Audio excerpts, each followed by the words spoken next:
নতুন কাজ নেক্সট উইকেই একটা নতুন ফিল্মের শুটিংয়ে যাব, হয়তো বা এটা বড় করে প্রেস কনফারেন্স করা হবে ইনশাআল্লাহ।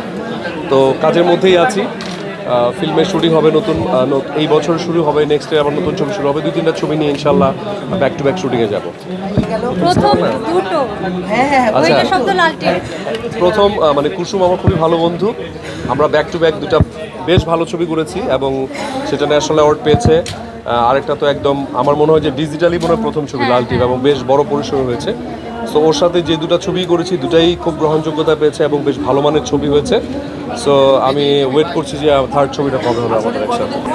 অনেকদিন পর দেখা, মানে একটা প্ল্যান নাই, বাট ইচ্ছা আছে, দুজনের ইচ্ছা আছে। হোপফুলি ব্যাটে বলে মিলে গেলে আমরা একসাথে কাজ করবো।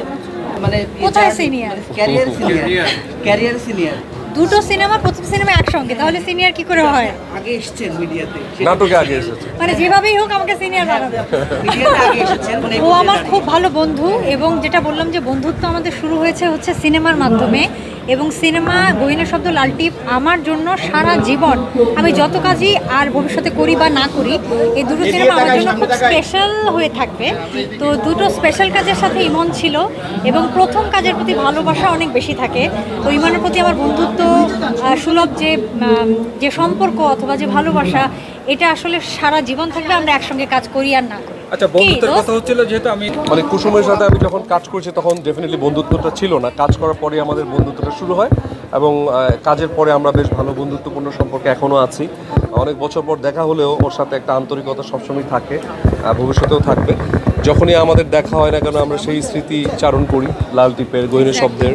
সো এই যে এখন হুট করে দেখো, আমি জানতাম না যে কুসুম এসেছে, তো দেখেই খুব ভালো লাগছে। সো আমার কাছে বন্ধুত্বটা এরকমই, যে অনেক বছর পর যদিও দেখা হয়, মানে সম্পর্কটা যেন মানে মনে হবে যে পুরনো, মনে হবে যে একটু আগে দেখা হচ্ছে। আমার কাছে সম্পর্কটা সেরকম। একসাথে আবার কবে দেখতে পাবো? আমার মনে হয় যে আমাদের সিনেমা কতখানি সাকসেসফুল ছিল, এটা আমি এখন এত বছর পর এখানে দাঁড়িয়ে বুঝতে পারছি। গহীনের শব্দ রিলিজ হয়েছিল 2010, লাল টিপ রিলিজ হয়েছিল 2012, এটা 2024-এর শেষের দিকে আমরা একদম। এরপরও আপনারা গহীনের শব্দ লাল টিপ নিয়েই বা আমাকে ইমনকে নিয়েই প্রশ্ন করছেন, আমাদের ইন্ডিভিজুয়াল কাজ বাদ দিয়ে। এটাতেই বোঝা যাচ্ছে যে আসলে আমাদের একসঙ্গে কাজ করা উচিত।